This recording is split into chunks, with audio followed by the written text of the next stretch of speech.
നാട്ടുകാർക്ക് അദ്ദേഹം വെറുമൊരു ഉസ്താദ് മാത്രമായിരുന്നു. പള്ളിയിലെ ബാങ്ക് വിളിക്കുന്ന, കുട്ടികൾക്ക് ഓത്ത് ചൊല്ലിക്കൊടുക്കുന്ന, വെള്ള വസ്ത്രവും തലയിൽ ഒരു പഴയ തൊപ്പിയും ധരിച്ച് നടക്കുന്ന ഇബ്രാഹിം ഉസ്താദ്. എന്നാൽ ആ തൊപ്പിക്കുള്ളിൽ വലിയൊരു സാമ്രാജ്യം പടുത്തുയർത്തിയ ഒരു ബിസിനസ് ബുദ്ധിയുണ്ടെന്ന് ആർക്കും അറിയില്ലായിരുന്നു. വർഷങ്ങൾക്ക് മുൻപ് ഗൾഫിലെ മരുഭൂമിയിൽ ഒഴുകിയ വിയർപ്പിന്റെയും മക്കൾക്ക് നൽകിയ മികച്ച വിദ്യാഭ്യാസത്തിന്റെ ഫലമായി വിദേശത്തും നാട്ടിലുമായി കോടികളുടെ ആസ്തി അദ്ദേഹത്തിനുണ്ടായിരുന്നു. റിയൽ എസ്റ്റേറ്റ്, തോട്ടങ്ങൾ, വിദേശത്തെ സൂപ്പർ മാർക്കറ്റ് ശൃംഖലകൾ, അങ്ങനെ ആരും അറിയാത്ത ഒരു സാമ്പത്തിക സാമ്രാജ്യം. പക്ഷേ ഇബ്രാഹിം ഉസ്താദ് നടന്നിരുന്നത് ഒരു പാവപ്പെട്ടവനെ പോലെയായിരുന്നു. സമ്പത്ത് അള്ളാഹുവിൻ്റെതാണ്, അത് പ്രദർശിപ്പിക്കാനുള്ളതല്ല. അതായിരുന്നു അദ്ദേഹത്തിന്റെ വാദം. എങ്കിലും അദ്ദേഹത്തിന്റെ മനസ്സിന്റെ കോണിൽ ഒരു ബാല്യകാല സ്വപ്നം ഒളിച്ചിരിപ്പുണ്ടായിരുന്നു. സ്വന്തമായി ഒരു വാഹനം, അതും നാട്ടിലെ ഏറ്റവും മികച്ച കാർ. അത് അഹങ്കാരത്തിനല്ല, മറിച്ച് തന്റെ അവസാന കാലത്ത് ഒന്ന് സുഖമായി സഞ്ചരിക്കാൻ വേണ്ടി മാത്രം. നഗരത്തിന്റെ തിരക്കുകളിൽ നിന്ന് മാറി ഒരു രാജകൊട്ടാരം പോലെ തലയുയർത്തി നിൽക്കുന്ന കെട്ടിടമായിരുന്നു മെട്രോ മോട്ടോഴ്സ്. വെയിലത്തു തിളങ്ങുന്ന അതിന്റെ ഭീമൻ ഗ്ലാസ് ജനാലകൾക്കുള്ളിൽ കോടികൾ വിലമതിക്കുന്ന വിദേശ കാറുകൾ നിരത്തി വെച്ചിരുന്നു. ആ ഷോറൂമിന്റെ മുൻവശത്തു കൂടി നടന്നു പോകാൻ പോലും സാധാരണക്കാർക്ക് ഭയമായിരുന്നു.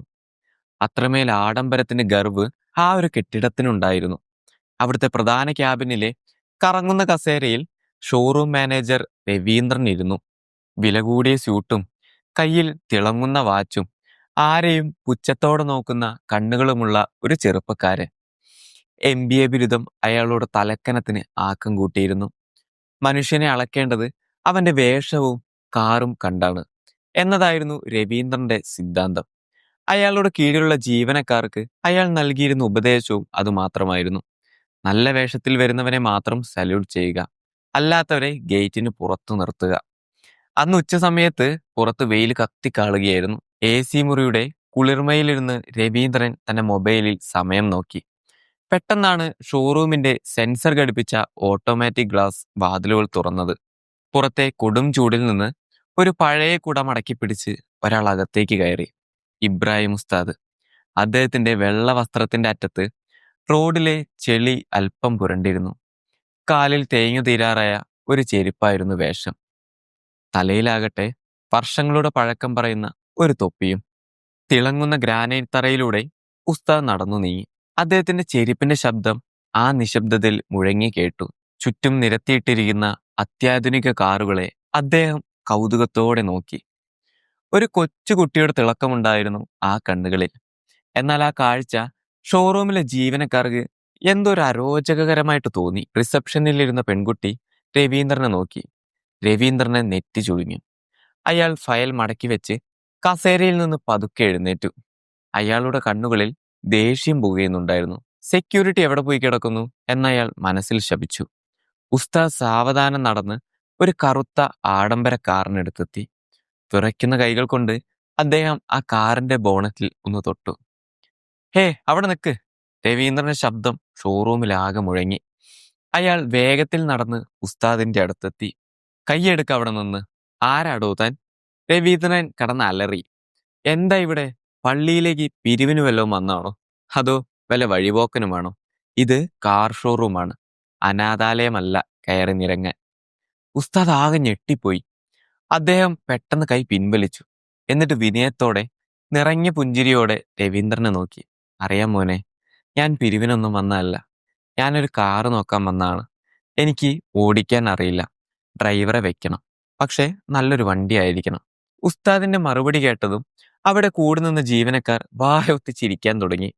ആഡംബര കാറുകൾക്ക് നടുവിൽ മുഷിഞ്ഞ വേഷവും തൊപ്പിയും ധരിച്ചു നിൽക്കുന്ന ആ വൃദ്ധൻ അവർക്ക് വെറും ഒരു തമാശയായിരുന്നു. പക്ഷെ രവീന്ദ്രന് അത് തമാശയായിരുന്നില്ല. തന്റെ അധികാരത്തിന് നേരെയുള്ള വെല്ലുവിളിയാണ് അയാൾക്കത് തോന്നിയത്. കാറ് വാങ്ങാനോ? തമാശ പറയല്ലോ ഉസ്താദെ! രവീന്ദ്രന്റെ പരിഹാസം ആ ഹാളിലെ ചുവരുകളിൽ തട്ടി പ്രതിധ്വനിച്ചു. അയാൾ ഉസ്താദിനെ അടിമുടി ഒന്ന് നോക്കി. മുഖത്ത് പുച്ഛം നിറച്ചു. നിങ്ങളുടെ കീശയിൽ ഒരു സൈക്കിള് വാങ്ങാനുള്ള കാശെങ്കിലും ഉണ്ടോ? അതോ വല്ല ലോട്ടറി അടിക്കുമെന്ന് സ്വപ്നം കണ്ടു വന്നതാണോ? ഉസ്താദിന്റെ മുഖത്തെ ആ ഒരു നിഷ്കളങ്കമായ ചിരി സാവധാനം മാഞ്ഞുപോയി. ചുറ്റും കൂടി നിന്നിരുന്ന ജീവനക്കാരുടെ കണ്ണുകളിൽ സഹതാപമല്ല, വെറും പരിഹാസമാണെന്ന് അദ്ദേഹം തിരിച്ചറിഞ്ഞു. മോനെ, വേഷം കണ്ട ആരെയും അളക്കരുത്. എന്റെ കയ്യിൽ പണമുണ്ട്. ഞാൻ വെറുതെ ചോദിക്കാൻ വന്നതല്ല. പണം തന്നു തന്നെയാണ് വാങ്ങുന്നത്. ഉസ്താദ് തന്റെ കീശയിലുണ്ടായിരുന്ന ചെക്ക് ബുക്കിലേക്ക് കൈ കൊണ്ടുപോയി. പക്ഷെ രവീന്ദ്രൻ അത് കാണാൻ കൂട്ടാക്കിയില്ല. ഓ, നിർത്ത്. പള്ളിയിലെ കാണിക്കവഞ്ചി പൊട്ടിച്ച കാശായിരിക്കും. അല്ലെങ്കിൽ വല്ലവരും സക്കാത്ത് തന്നതോ? രവീന്ദ്രൻ അഹങ്കാരത്തോടെ പൊട്ടിച്ചിരിച്ചു. ഇത് കോടികൾ വിലയുള്ള വണ്ടിയാണ്. ഇവിടെ നിന്ന് വിലപേശാൻ ഇത് മീൻചന്തയല്ല. മര്യാദയ്ക്ക് ഇറങ്ങിപ്പോകുന്നതാണ് നിനക്ക് നല്ലത്. ഉസ്താദിന്റെ നെഞ്ചിൽ ആ വാക്കുകൾ ഒരു മുള്ളുപോലെ തറച്ചു. സ്വന്തം സമ്പാദ്യം കൊണ്ട് അന്തസ്സായി ജീവിക്കുന്ന തന്നെ നോക്കി കാണിക്കവഞ്ചി പൊട്ടിച്ചവൻ എന്ന് വിളിച്ചപ്പോൾ അദ്ദേഹത്തിന്റെ അഭിമാനത്തിന് അത് വല്ലാത്തൊരു മുറിവേറ്റു. ഞാൻ കഷ്ടപ്പെട്ടുണ്ടാക്കിയ പണമാണ്, ഉസ്താദ് വിറയ്ക്കുന്ന ശബ്ദത്തിൽ പറയാൻ ശ്രമിച്ചു. സെക്യൂരിറ്റി! രവീന്ദ്രൻ ആക്രോശിച്ചു. ഈ കിളവനെ പിടിച്ച് പുറത്താക്ക്.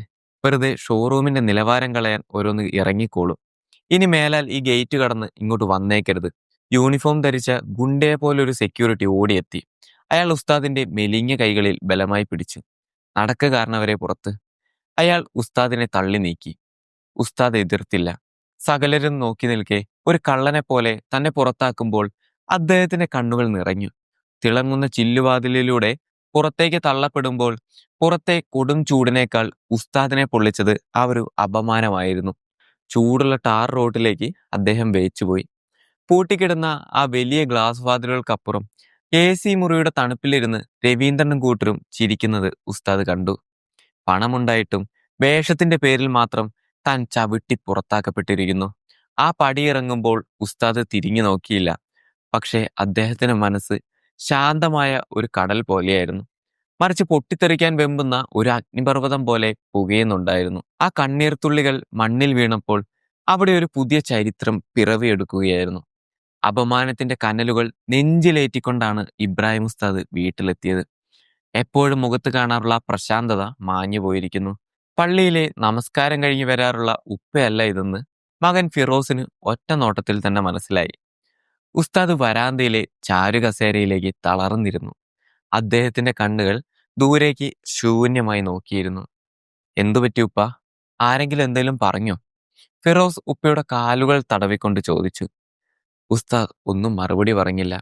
പക്ഷേ ഒപ്പമുണ്ടായിരുന്ന ഡ്രൈവർ നടന്ന സംഭവങ്ങൾ ഫിറോസിനോട് വിവരിച്ചു. മെട്രോ മോട്ടോഴ്സിലെ മാനേജർ ഉപ്പയെ കാണിക്കവഞ്ചി മോഷ്ടാവ് എന്ന് വിളിച്ചതും പിടിച്ചു തള്ളിയതും കേട്ടപ്പോൾ ഫിറോസിന്റെ രക്തം തിളച്ചു. അവന്റെ കൈകൾ മുഷ്ടി ചുരുട്ടി. ആ പന്നിയെ ഞാനിന്ന്... അവൻ ചാടി എഴുന്നേറ്റു. അവന്റെ അഹങ്കാരം ഞാൻ ഇന്ന് തീർക്കും. ഉപ്പയെ അപമാനിക്കാൻ അവൻ ആരാ?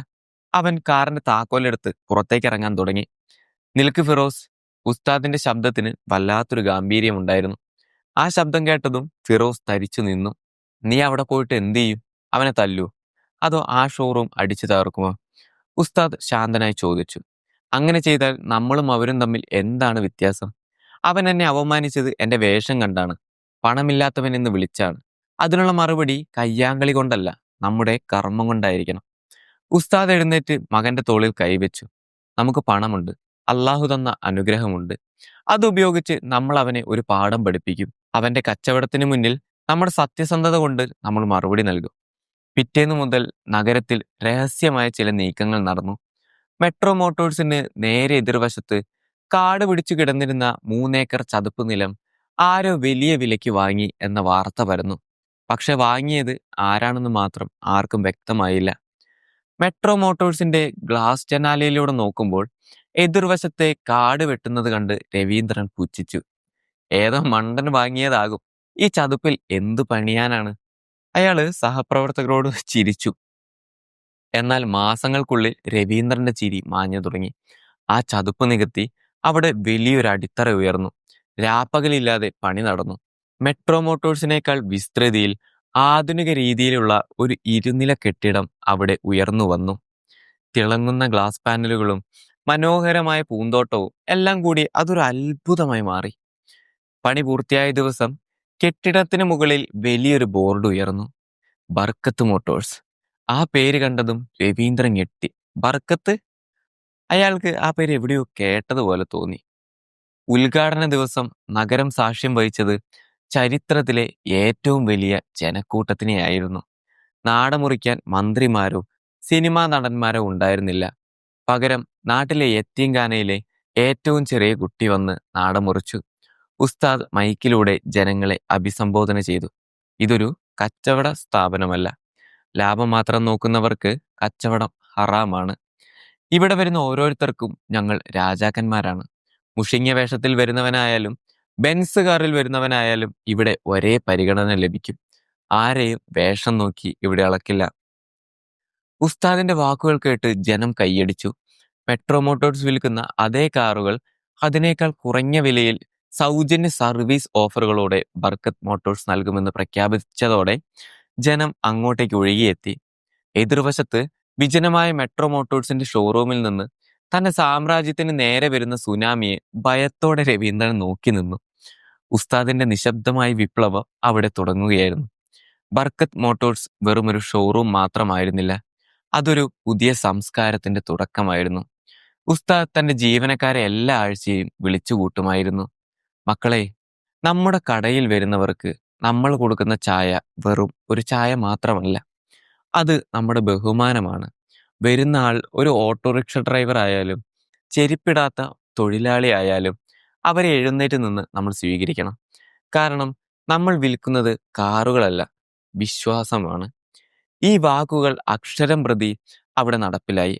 ഒരിക്കൽ ഒരു വൃദ്ധനായ കർഷകൻ തന്റെ പഴയ സൈക്കിളിൽ അവിടെ വന്നു. സെക്യൂരിറ്റി അദ്ദേഹത്തെ തടഞ്ഞില്ല, പകരം സല്യൂട്ട് നൽകി അകത്തേക്ക് ക്ഷണിച്ചു. AC മുറിയിലിരുത്തി ജീവനക്കാർ അദ്ദേഹത്തിന് ജ്യൂസ് നൽകി.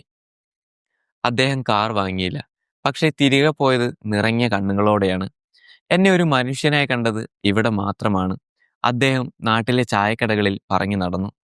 ഈ വർത്തമാനം കാട്ടുതീ പോലെ പടർന്നു. അവിടെ പോയാൽ ആരും നമ്മളെ കളിയാക്കില്ല, രാജാവിനെ പോലെ നോക്കും എന്ന് ആളുകൾ പറയാൻ തുടങ്ങി. കാർ വാങ്ങാൻ ഉദ്ദേശിക്കുന്നവർ പോലും ഉസ്താദിന്റെ ഷോറൂമിൽ പോയി ചായ കുടിച്ച് വർത്തമാനം പറഞ്ഞിരിക്കാൻ ഇഷ്ടപ്പെട്ടു. ക്രമേണ നഗരത്തിലെ വൻകിട മുതലാളിമാർ പോലും ബർക്കത്ത് മോട്ടോഴ്സിലേക്ക് ആകർഷിക്കപ്പെട്ടു. മറുവശത്ത് മെട്രോ മോട്ടോഴ്സ് ഒരു ശവപ്പറമ്പ് പോലെ വിജനമായി കൊണ്ടിരുന്നു. രവീന്ദ്രൻ ജനാലയിലൂടെ നോക്കുമ്പോൾ കാണുന്നത് എതിർവശത്തെ തിരക്കാണ്. അസൂയയും ദേഷ്യം കൊണ്ട് അയാൾ വിറച്ചു. എന്താ അവിടെ ഇത്ര കൊടുക്കാൻ? നമ്മളും വില കുറയ്ക്കുന്നു. രവീന്ദ്രൻ അലറി. ബോർഡ് വെക്ക്, 50% ഓഫർ, വമ്പൻ സമ്മാനങ്ങൾ. അയാൾ ഷോറൂം മുഴുവൻ തോരണങ്ങൾ തൂക്കി, വലിയ ഓഫർ ബോർഡുകൾ വെച്ചു. ഉസ്താദിനെതിരെ കള്ളപ്രചാരണങ്ങൾ നടത്തി. അതൊരു ബിനാമി കച്ചവടമാണ്, അവിടെ സർവീസ് മോശമാണ് എന്നൊക്കെ അയാൾ പറഞ്ഞു വരുത്തി. പക്ഷെ ജനങ്ങൾ അത് വിശ്വസിച്ചില്ല. കാരണം ബർക്കത്ത് മോട്ടോഴ്സിൽ നിന്ന് ലഭിക്കുന്ന സ്നേഹവും സത്യസന്ധതയും അവർ അനുഭവിച്ചറിഞ്ഞതായിരുന്നു. മെട്രോ മോട്ടോഴ്സിലെ ജീവനക്കാർക്കും മടുത്തു തുടങ്ങിയിരുന്നു. രവീന്ദ്രന്റെ ദേഷ്യവും തെറിവിളിയും സഹിക്കാനാവാതെ പലരും ജോലി രാജിവെച്ചു. ചിലർ എതിർവശത്തെ ഉസ്താദിന്റെ ഷോറൂമിൽ ജോലി ചോദിച്ചു ചെന്നു. ഉസ്താദ് അവരെയും ഇരു കൈയും നീട്ടി സ്വീകരിച്ചു. മാസങ്ങൾ കടന്നുപോയി. മെട്രോ മോട്ടോഴ്സിലെ തിളങ്ങുന്ന കാറുകൾക്ക് മുകളിൽ പൊടിപടലങ്ങൾ വീണു. കറണ്ട് ബില്ല് അടയ്ക്കാത്തതിനാൽ ഷോറൂമിലെ AC ഓഫ് ചെയ്തു. ഒരിക്കൽ പ്രതാപത്തോടെ നിന്ന ആ കെട്ടിടം ഇപ്പോൾ ഇരുളടങ്ങി കിടക്കുന്നു. ഒടുവിൽ ആ ദിവസം വന്നു. ഹെഡ് ഓഫീസിൽ നിന്ന് റീജിയണൽ മാനേജർ നേരിട്ടെത്തി. കണക്കുകൾ പരിശോധിച്ചപ്പോൾ ഞെട്ടിപ്പോയി. കഴിഞ്ഞ 6 മാസമായി ഒരു കാറ് പോലും വിറ്റിട്ടില്ല. മിസ്റ്റർ രവീന്ദ്രൻ, ഇത് കച്ചവടമാണ്, അല്ലാതെ ഈഗോ കാണിക്കാനുള്ള സ്ഥലമല്ല, മാനേജർ രൂക്ഷമായി പറഞ്ഞു. ഇനി ഈ ഷോറൂം തുറന്നിട്ട് കാര്യമില്ല, നാളെ മുതൽ ഇത് പൂട്ടുകയാണ്. രവീന്ദ്രൻ തകർന്നുപോയി. സാർ, ഒരവസരം കൂടെ, അയാൾ കിടന്ന് യാചിച്ചു. ഇല്ല, നിങ്ങൾ ഈ ബ്രാൻഡിന്റെ പേര് തന്നെ നശിപ്പിച്ചു. എതിർവശത്ത് ഒരു സാധാരണക്കാരൻ നടത്തുന്ന സ്ഥാപനം നമ്മളെ തോൽപ്പിച്ചത് പണം കൊണ്ടല്ല, പെരുമാറ്റം കൊണ്ടാണ്. അത് നിങ്ങൾക്ക് ഇനിയും മനസ്സിലായിട്ടില്ല. പിറ്റേന്ന് രാവിലെ മെട്രോ മോട്ടോഴ്സിന്റെ വലിയ ബോർഡ് അഴിച്ചു മാറ്റപ്പെട്ടു.